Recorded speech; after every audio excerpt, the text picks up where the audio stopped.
habang naglalakad dito sa palengke ng Bonggao, may nakita akong sobrang interesting.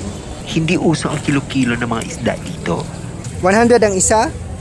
Mahal naman. Oh, Yung isang ganyan. Anong pong tawag dito?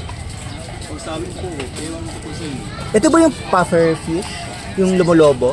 Yung malaki? Magkano po siya? Yung isang ganito? Bilhin ko na lang po.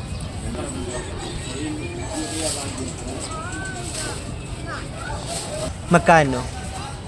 200 isa. 200 ang isa. Ano pong luto niyan? Pwede paksiyo. Wala. Prito. Mulmul lang. Mall ang tawag. Tawag sa amin. Sabaw? Sabaw, masarap. Pwede sabaw. Pwede ginata. Sa sinigang talaga yung crispy. Best talaga yan. Ano yung shell? Saan galing yan? Sa island. Finger. Finger talaga yun.